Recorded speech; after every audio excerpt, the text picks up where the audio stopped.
செவி வழி கதை கேட்க வந்திருக்கும் அன்பு நேயர்களுக்கு இனிய வணக்கங்கள். எழிலன்பு ஆடியோ நாவல்ஸ் சேனலுக்கு உங்களை அன்புடன் வரவேற்கும் நான் உங்கள் பிரீத்தி திலீபன். கதை கேட்போம், காதுகளுக்கு இனிமை சேர்ப்போம். இந்த ஆடியோ நாவல்ஸ் உங்களுக்கு பிடித்திருந்தால் லைக் பண்ணுங்க. உங்கள் கருத்துக்களை கீழே கமெண்ட்ஸ்ல சொல்லுங்க. உங்கள் நண்பர்களுக்கும் ஷேர் பண்ணுங்க. நம்ம சேனலில் தொடர்ந்து கதைகளை கேட்டு மகிழ சப்ஸ்கிரைப் பண்ணுங்க. கூடவே நோட்டிபிகேஷன்ஸ் பெற பெல் பட்டனையும் தட்டி விடுங்க. இப்ப கதை கேட்கலாம் வாங்க. எழுத்தாளர் எழிலன்பு அவர்களின் ஓதும் காதல் கீதம். அத்தியாயம் 22. புகுந்த வீட்டினருடன் ஒன்றி போயிருந்தாள் அனலிகா. மாமனார் கிரிதரனுடன் இயல்பாக உரையாடுவதிலிருந்து ஹேமாவிடம் மாமியார் என்று ஒதுங்கி நிற்காமல் அவருடனே வேலை செய்வதும் அரட்டை அடிப்பதும் என்று வீட்டில் இருக்கும் நேரம் அவளின் பொழுதுகள் நகரும். விடுமுறை எடுத்து திருமணத்திற்கு வந்திருந்த நாத்தனார் மதுராவும் அவளின் கணவன் மோகனும் மீண்டும் அமெரிக்காவிற்கு கிளம்பியிருந்தனர். அவளின் கணவன் பருதிவேந்தன் காலையில் வேலைக்கு கிளம்பினால் இரவுதான் வருவான். அவளுக்குமே பணி நேரம் அதே போல்தான் என்பதால் இரவு உணவை வீட்டு பெரியவர்களுடன் உண்டுவிட்டு அறைக்குள் வந்த பிறகே கணவனுடன் உரையாட முடியும். வேலையால் எவ்வளவு அலுப்பு இருந்தாலும் கூட அவனிடம் சிறிது நேரம் பேசாமல் உறக்கத்தை தழுவ மாட்டாள். அதுவும் அவன் குற்ற உணர்வில் தவிக்கிறேன் என்று சொன்ன பிறகு அது எதனால் என்று அறிய அவள் பல முறை முயற்சி செய்தும் அதற்கான பதில் என்னவோ இன்னும் அவளுக்கு கிடைக்கவில்லை. சொல்லாமல் அடம் பிடிப்பவனை எங்கனம் பேச வைப்பது என்று அறியாமல் விழி பிதுங்கித்தான் போயிருந்தாள். இதற்கிடையே மறு வீடு சென்று அன்னை வீட்டிலிருந்து கிளம்பும் முன் அண்ணனையும் விட்டு வாங்கி இருந்தாள். எதுக்குனா சும்மா சும்மா அவர் அப்படி பார்க்கற என்று கேட்டு சண்டைக்கு நின்றாள். பின்ன என்னைய என்ன செய்ய சொல்ற? அவரை தான் கட்டிப்பேன்னு பிடிவாதம் பிடிச்சு கட்டிக்கிட்ட. ஆனா எனக்கு இன்னும் திக்கு திக்குன்னு தான் இருக்கு. எந்த நேரம் என்ன செய்து வைப்பாரோன்னு என்றான் உண்மையான பயத்துடன். நீ தேவையில்லாம பயந்துக்கிறான்னா பருதிக்கிட்ட கல்யாணத்துக்கு முன்னாடியே பேசி நிறைய அவரை மாத்தி இருக்கேன். இனி தற்கொலை அது இதுன்னு எல்லாம் நினைக்க மாட்டாரு. அதுவும் ஒரு பொண்ணு அவரை நம்பி வந்த பிறகு அப்படியெல்லாம் முடிவெடுத்துட மாட்டாரு என்றாள் நம்பிக்கையாக. நீ தான் நம்பிக்கையா சொல்ற, ஆனா எனக்கு அந்த நம்பிக்கை இன்னும் வரல. வருமானம் தெரியல. இன்னொரு பொண்ணை மனசுல நினைச்சுக்கிட்டு இருக்கிறவரு உன்னை நினைச்சு மாறுவார்னு நீ எப்படிதான் நம்புறியோ என்றான் புலம்பலாக. அவரை இதுவரை புரிஞ்சு வச்சிருக்கிறதுனால தான் இந்த நம்பிக்கைன்னா. நீ என்ன வேணா சொல்லு, உன் கூட முழு மனதாக அவர் எப்படி வாழ போறாரோன்னு இருக்கு என்றான் கவலையாக. அவர் என் கூட வாழாம எங்க போயிட போறாரு?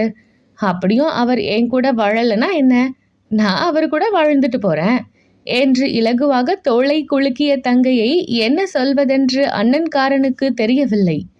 அவள் முடிவில் அவள் தெளிவாக இருக்க அண்ணனையோ கணவனையோ அவளால் எளிதாக சமாளிக்க முடிந்தது. அண்ணனிடம் சொன்னது போல் பருதி ஏதோ மனக்குழப்பத்தில் இருப்பதை பொருட்படுத்தாமல் எந்த நேரமும் அவனிடம் பேச்சு கொடுத்து கொண்டே இருப்பாள். அவனையும் பேச வைக்க முயற்சி எடுப்பாள். அவள் அருகில் அமர அவன் தயங்கினாள். அவள் தயங்காமல் அமருவாள்.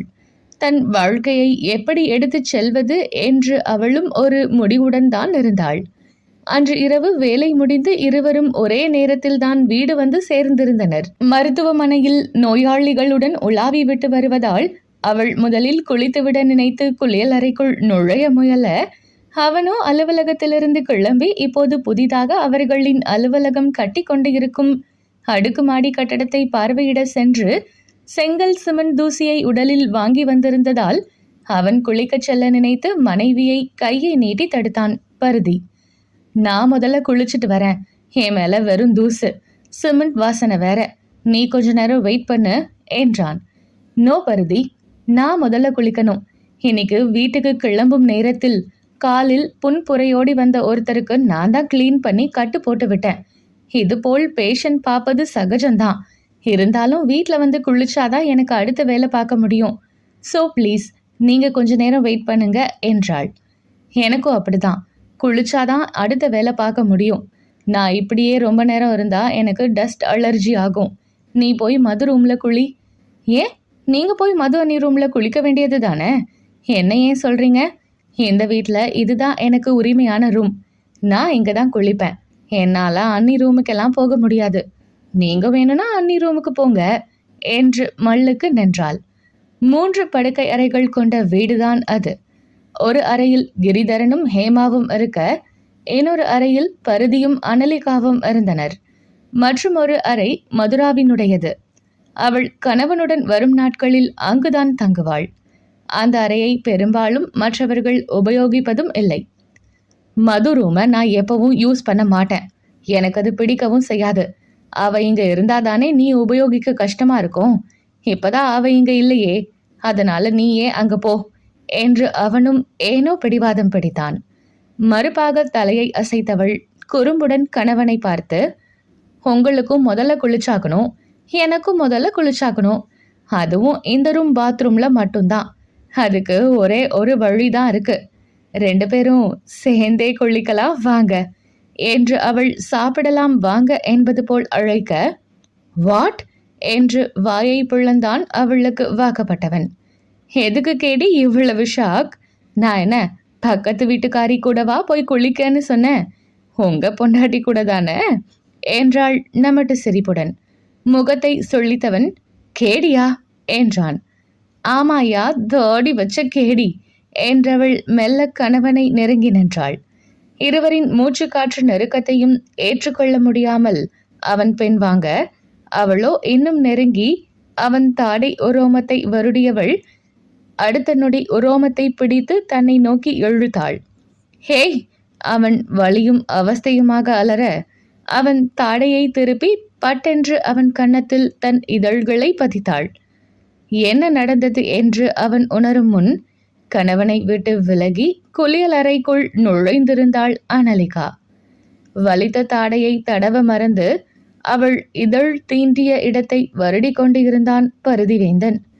குளித்து முடித்து வேறு உடைக்கு மாறி அவள் வெளியே வந்த போதும் அவன் அப்படியே அதே இடத்தில் நின்றிருக்க, புருவத்தை உயர்த்தி கணவனை பார்த்தவள், என்ன பருதி, உங்களை விட்டுட்டு நான் மட்டும் தனியா குளிக்க போயிட்டேன்னு கோபத்துல இங்கேயே நிக்கிறீங்களா என்று ஒன்றுமே நடக்காதது போல் கேட்டு வைத்தாள். இப்ப என்ன செய்த நீ? கடுப்பாக கேட்டான். குளிச்சுட்டு வரேன், பார்த்தா தெரியல என்று தன்னையே மேலிருந்து கீழ் வரை சுட்டி காட்டினாள். விளையாடாத அனலிகா என்று அதட்டினான். இது அநியாயம் பருதி, நான் உங்களை குளிக்கத்தான் என் கூட கூப்பிட்டேன், விளையாட இல்லை என்றவள் நமட்டு புன்னகையை கணவனுக்கு தெரியாமல் மறைத்து கொண்டாள். நான் அதை கேட்கல என்று முறைத்தான். அதான் நான் சொன்னதை நீங்க கேட்கலையே, நான் தனியா தானே குளிச்சுட்டு வந்தேன் என்று அப்பாவியாக உதட்டை புதுக்கினாள். எங்கே சுற்றினாலும் அவள் அதிலேயே வந்து நிற்க, கடுமையாக மனைவியை முறைத்துவிட்டு விருட்டென்று அவளை தாண்டி சென்று குளியல் அறைக்குள் புகுந்து கொண்டான். மூடிய கதவை பார்த்து சிரித்து கொண்டாள் அனலிகா.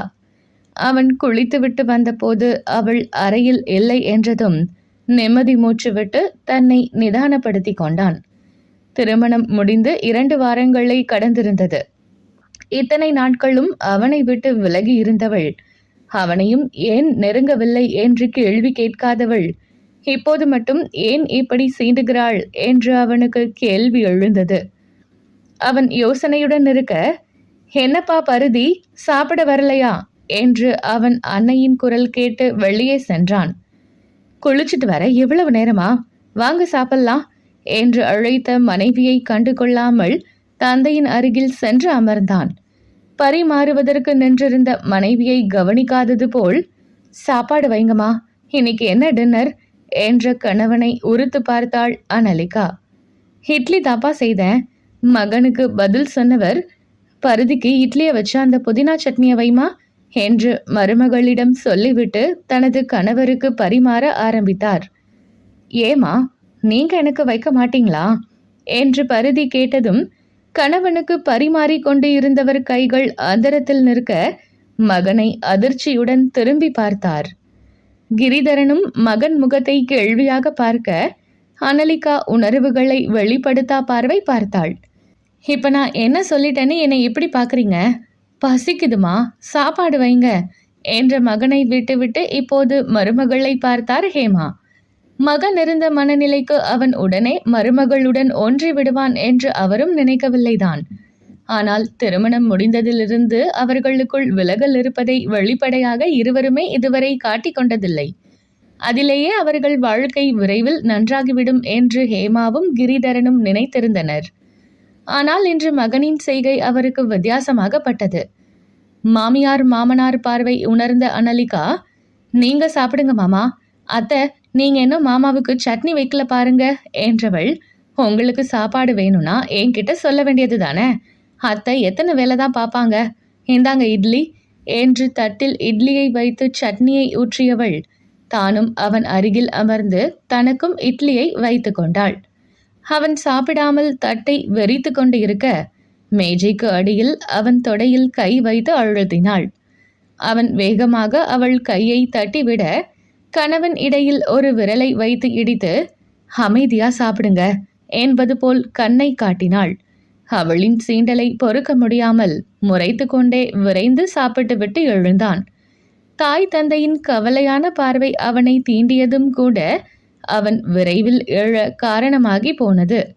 அவசரமில்லாமல் நிதானமாக உண்டு ஹேமாவுடன் பேசிக்கொண்டே அவரும் உண்டு முடித்ததும் அவருக்கு ஒதுங்க வைக்க உதவி செய்துவிட்டு அறைக்குள் படுக்க வந்தபோது அவளின் கணவன் கட்டிலில் அவளுக்கு முதுகை காட்டிக்கொண்டு படுத்திருந்தான். அமைதியாக அவன் அருகில் சென்று படுத்தவள் தன் கையை தூக்கி அவன் மேல் போட்டு அணைத்து கொண்டாள். அவ்வளவுதான்.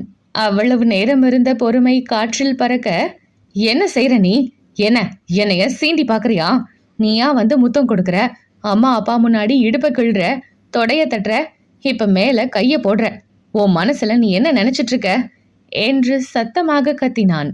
ஷூ, இப்ப எதுக்கு இப்படி கத்துறீங்க என்று நிதானமாக கேட்டவள், சும்மாவே அத்தைக்கும் மாமாவுக்கும் நம்ம வாழ்க்கைய பத்தி கவலை இருக்கு, இப்ப இப்படி கத்தி நமக்குள்ள கசமுசான்னு தெரியணுமா என்று நிதானத்தை தவற விடாமல் கேட்டாள்.